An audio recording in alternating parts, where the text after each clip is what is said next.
भारतीय सांसदों का पहला डेलीगेशन आज यूएई के लिए रवाना होगा। शिवसेना सांसद श्रीकांत शिंदे के नेतृत्व में डेलीगेशन नंबर 4 ऑपरेशन सिंदूर पर दुनिया के सामने अपना पक्ष रखेगा। श्रीकांत शिंदे के साथ डेलीगेशन में सांसद बांसुरी स्वराज, मोहम्मद बशीर, अतुल गर्ग, संबित पात्रा, मनन मिश्रा, एस आलूवालिया शामिल होंगे। एम्बेसडर सुजान चिनॉय को भी डेलीगेशन में रखा गया है। श्रीकांत शिंदे के नेतृत्व में डेलीगेशन यूएई के बाद 24 मई को कांगो और 28 मई को सिएरा लियोन जाएगा। 31 मई को लाइबेरिया में रखेगा अपना भारत का पक्ष। भारतीय सांसदों का 60 डेलीगेशन 21 मई से 5 जून तक दुनिया का दौरा करेगा। America, Europe, Africa, middle east, Australia और साउथ ईस्ट एशिया के मुल्कों के सामने भारत का पक्ष रखा जाएगा। ऑपरेशन सिंदूर को लेकर विदेश सचिव विक्रम मिस्री ने मंगलवार को ऑल पार्टी डेलीगेशन को ब्रीफिंग दी। पहले चरण में श्रीकांत शिंदे, कानिमोई और संजय झा के डेलीगेशन को ब्रीफिंग दी। ब्रीफिंग के बाद शिवसेना के सांसद श्रीकांत शिंदे का बयान कहा कि भारत का पक्ष दुनिया के सामने रखे। जेडीयू सांसद संजय कुमार झा का बयान कहा कि पाकिस्तान के खिलाफ ऑपरेशन सिंदूर जैसी कार्रवाई पहले नहीं हुई। देश के बाहर हम सब एक हैं, मजबूती के साथ रखेंगे भारत का पक्ष, आप सांसद डॉक्टर अशोक कुमार का बयान। शिवसेना यूबीटी की तरफ से प्रियंका चतुर्वेदी डेलीगेशन का होंगी हिस्सा। पार्टी ने कहा कि देश हित के लिए सरकार के साथ है। सर्वदलीय डेलीगेशन पर महबूबा मुफ्ती का बयान कहा कि सरकार को ये पहले कदम उठाना चाहिए था। सर्वदलीय डेलीगेशन में शामिल होंगे अभिषेक बैनर्जी। किरण रिजिजू के फोन पर बात करने के बाद सीएम ममता ने दी हरी झंडी।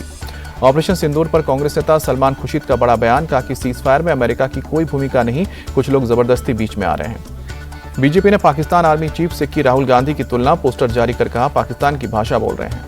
बीजेपी सांसद संबित पात्रा ने राहुल गांधी को पाकिस्तान का पोस्टर बॉय बताया, कहा कि उनके बयान पाकिस्तानी चैनल दिखा रहे हैं। कांग्रेस ने सोशल मीडिया एक्स पर किया पीएम मोदी को झुकाने वाला बताया।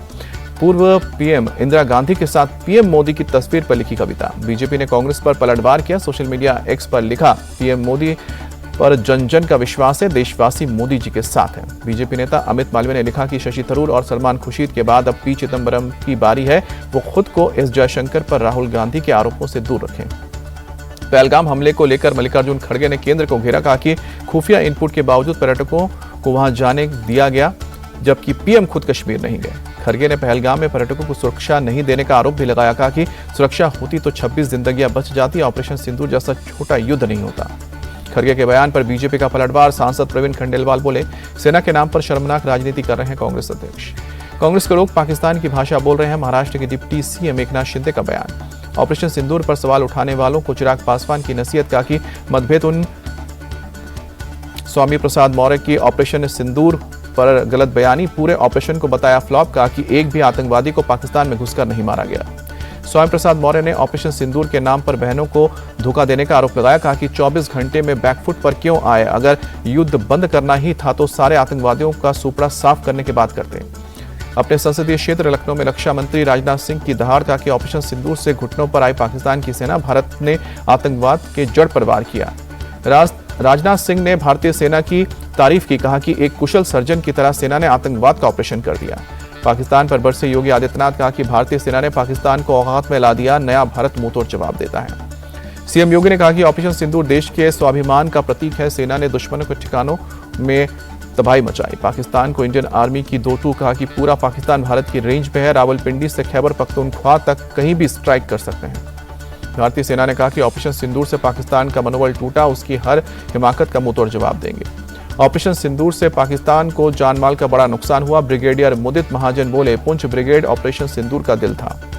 भारत के हाथों हार के बावजूद पाकिस्तानी आर्मी चीफ असीम मुनीर का प्रमोशन। 5 स्टार वाले फील्ड मार्शल होंगे असीम मुनीर, अयूब खान के बाद दूसरे पाकिस्तानी फील्ड मार्शल।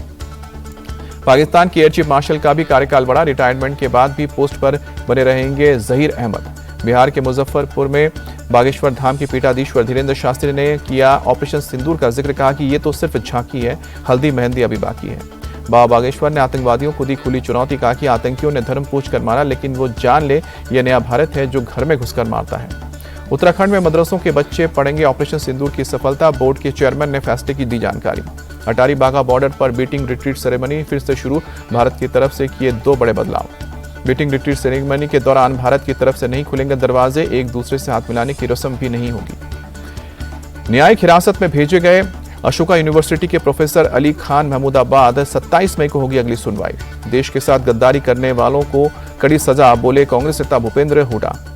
तेजस्वी यादव का नीतीश सरकार पर अटैक, कहा कि अराजकता और बदहाली बनी बिहार की पहचान, अब की बार 100% होगा बदलाव। पटना में चिराग पासवान के सीएम पद पर दावेदारी वाला पोस्टर नीतीश कुमार को आशीर्वाद देते दिखाया गया। चिराग पासवान के पोस्टर पर जेडीयू का पलटवार। प्रवक्ता अभिषेक झा बोले, नीतीश कुमार के रहते बिहार में सीएम पद के लिए कोई वैकेंसी नहीं। टूरिज्म सेक्टर पर पीएम मोदी का फोकस। पर्यटन को बढ़ावा देने के लिए समीक्षा बैठक। नीदरलैंड्स के पीएम से मिले विदेश मंत्री जयशंकर। द्विपक्षीय संबंध मजबूत करने पर सहमति। आतंकवाद के खिलाफ भारत की लड़ाई में दिखाई एकजुटता। महाराष्ट्र में गरीबों को मिलेंगे नए घर। कैबिनेट से नई गृह निर्माण नीति को मिली मंजूरी। योजना के लिए सरकार ने रखा है 70,000 करोड़ का बजट। नागपुर में 3 जून तक ड्रोन उड़ाने पर प्रतिबंध। सुरक्षा के चलते प्रशासन का फैसला। जम्मू कश्मीर के उरी में सेना ने निःशुल्क चिकित्सा शिविर लगाया। पाकिस्तानी गोलीबारी से प्रभावित लोगों के लिए कैंप। आईबी चीफ तपन डेका का कार्यकाल बढ़ा। 1 साल का मिला विस्तार। बीजेपी नेता राजीव चंद्रशेखर से जुड़े महान हानि केस में शशि थरूर को नोटिस। दिल्ली हाईकोर्ट ने 16 सितंबर तक जवाब मांगा। झारखंड के पंचायती राज सचिव विनय कुमार चौबे गिरफ्तार। स्टेट एंटी करप्शन ब्यूरो ने करीब 5 घंटे की पूछताछ के बाद अरेस्ट किया। दिल्ली के प्रीत बिहार में एक प्राइवेट स्कूल में लगी आग। फायर ब्रिगेड की टीम ने काबू पाया। आग ने स्कूल से सटे इमारत को भी चपेट में लिया। एक कार में भी आग लगी। फायर ब्रिगेड कर्मचारियों के मुताबिक आग से किसी की जान को नुकसान नहीं। पंजाब के अमृतसर में पराली जलाने की तस्वीर आई सामने। धड़ल्ले से जलाई जा रही है पराली। पश्चिम बंगाल के कोलकाता में बेरोजगार शिक्षकों का धरना जारी। शिक्षक लाठीचार्ज के बाद 5 दिनों से कर रहे हैं प्रोटेस्ट। पंजाब के होशियारपुर में हादसा। तेज रफ्तार ट्रक दुकान और घर में घुसा। सड़क पर फिसलने से हादसा हुआ। गुजरात एटीएस ने 2 साइबर अपराधियों को गिरफ्तार किया। भारतीय वेबसाइट को करते थे हैक। करीब 20 भारतीय सरकारी वेबसाइट को हैक कर यूट्यूब चैनल पर करते थे शेयर। राजस्थान के श्रीगंगानगर में ड्रग नेटवर्क का भंडाफोड़। पुलिस ने 5 ड्रग तस्करों को किया गिरफ्तार। तस्करों के पास से 12 करोड़ रुपए की हेरोइन बरामद की। हरियाणा के हिसार में लोकसभा का टिकट दिलाने के नाम पर धोखाधड़ी। पुलिस ने 2 लोगों को गिरफ्तार किया। आरोपियों से हो रही पूछताछ। लोकसभा चुनाव के समय टिकट दिलाने के नाम पर हुई थी 63 लाख रुपए की हेराफेरी। 100 करोड़ रुपए में टिकट दिलाने की हुई थी डील। बाद में टिकट नहीं मिलने पर आरोपियों ने पैसे नहीं लौटाए। वाराणसी में पुलिस और बदमाशों के बीच एनकाउंटर। 3 बदमाशों को गोली लगी। 3 को ने सरेंडर किया। पुलिस के रोकने पर अपराधियों की फायरिंग हुई। पुलिस की जवाबी कार्रवाई में बदमाशों को गोली लगी। पुलिस के अनुसार संकट मोचन मंदिर के पुजारी के घर में लूट के बाद से इनकी हो रही थी तलाश। लूट का सामान भी बरामद। महाराष्ट्र के ठाणे में एक्साइज विभाग की बड़ी कार्रवाई। भारी मात्रा में अवैध शराब जब्त की। महाराष्ट्र के गढ़चिरौली में पुलिस को बड़ी कामयाबी। 5 नक्सलियों को गिरफ्तार किया। कई हथियार भी जब्त। पंजाब पुलिस ने पाकिस्तान के आईएसआई नेटवर्क का किया पर्दाफाश। 6 गुर्गों को गिरफ्तार किया। उज्जैन के चरक अस्पताल में मरीज के परिजनों का हंगामा। डॉक्टर और स्टाफ के साथ मारपीट। आईसीयू में की गई तोड़फोड़। 7 अज्ञात लोगों के खिलाफ केस दर्ज। आरोपियों की पहचान में जुटी पुलिस। परिवार का इलाज में लापरवाही बरतने का आरोप।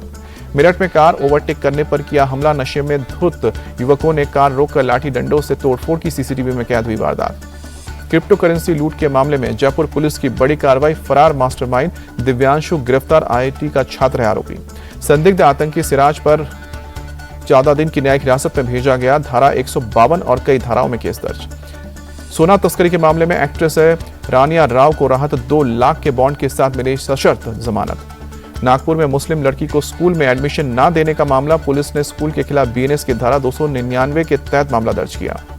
महाराष्ट्र के कई हिस्सों में बारिश बनी मुसीबत। मौसम विभाग ने महाराष्ट्र और गोवा के पास अरब सागर में आज कम दबाव के क्षेत्र बनने की आशंका जताई। मौसम विभाग के मुताबिक 22 से 24 मई के बीच रायगढ़, रत्नागिरी, मुंबई और पालघर में समुद्र में हो सकती है उथल पुथल। मछुआरों को गहरे समुद्र में नहीं जाने की नसीहत। मुंबई में भारी बारिश की वजह से कई इलाकों में हुआ जलभराव। ट्रैफिक व्यवस्था पर पड़ा असर। मुंबई में लगातार बारिश से वेस्टर्न एक्सप्रेसवे की रफ्तार पर लगा ब्रेक। कई किलोमीटर लंबा जाम लगा। एक्सप्रेसवे पर रेंगती लगी गाड़ियां। पुणे में भी लगातार बारिश से हताहत खराब। सड़कों पर पानी रहा। शहर के कई इलाकों में पानी भरने से देखी जा रही है जाम की समस्या। पुणे में सिंहगढ़ रोड पर फ्लाईओवर पर 2 किलोमीटर लंबा जाम लगा। बारिश की वजह से फंसी गाड़ियां। रत्नागिरी में भारी बारिश से हुआ भूस्खलन। रेलवे ट्रैक पर मलबा गिरने से ट्रेनों के परिचालन पर असर पड़ा। कई ट्रेनें रोकी गई। महाराष्ट्र के ठाणे में भी बारिश ने बढ़ाई परेशानी। मूसलाधार बारिश के चलते शहर में जलभराव की स्थिति। तमिलनाडु के शिवगंगा जिले में पत्थर खदान में लैंडस्लाइड। 4 मजदूरों की मौत। चंडीगढ़ में वेस्टर्न कमान के commanding in chief lieutenant general ने सीएम नायब सिंह सैनी से मुलाकात करके सीएम ने मनोज कुमार कटियार को किया सम्मानित। भागवत गीता भेंट की। सीआईएसएफ की पहली महिला अधिकारी गीता समोटा ने रचा इतिहास। एवरेस्ट विजय करने वाली सीआईएसएफ की पहली महिला अधिकारी बनी। राजस्थान के सीकर की रहने वाली गीता समोटा को पहले भी पर्वतारोहण में मिल चुका है पुरस्कार। सीआईएसएफ ने कहा कि नारी शक्ति की ऐसी मिसाल जिसने छू लिया आसमान और बना दी नई पहचान। जम्मू कश्मीर में अमरनाथ यात्रा को लेकर प्रशासन की तैयारी पूरी। सीएम उमर अब्दुल्ला बोले, पर्यटकों की सुरक्षा पर सरकार का फोकस। आईपीएल प्ले-ऑफ की चौथी टीम का आज हो सकता है फैसला। आज का मुकाबला हारने पर डीसी के लिए प्ले-ऑफ के दरवाजे होंगे बंद। मुंबई जीती तो टॉप 4 में कर लेगी एंट्री। राजस्थान रॉयल्स ने जीत के साथ आईपीएल 2025 का सफर किया खत्म। लीग मैच के अपने आखिरी मुकाबले चेन्नई सुपर किंग्स को 6 विकेट से हराया। ध्रुव जुरेल ने मनीषा पृथ्वी की बॉल पर छक्का लगाकर राजस्थान को जीत दिलाई। वैभव सूर्यवंशी 57 और संजू सैमसन 41 रन बनाए। आईपीएल के प्लेऑफ के बीसीसीआई ने नए शेड्यूल को ऐलान किया। चंडीगढ़ के मुलापुर में 29 और 30 मई को क्वालिफायर 1 और एलिमिनेटर मैच खेला जाएगा। आईपीएल का 65वां मैच बेंगलुरु से लखनऊ शिफ्ट। आरसीबी और एसआरएच के बीच होगी टक्कर। अहमदाबाद के नरेंद्र मोदी स्टेडियम में होगा आईपीएल का फाइनल।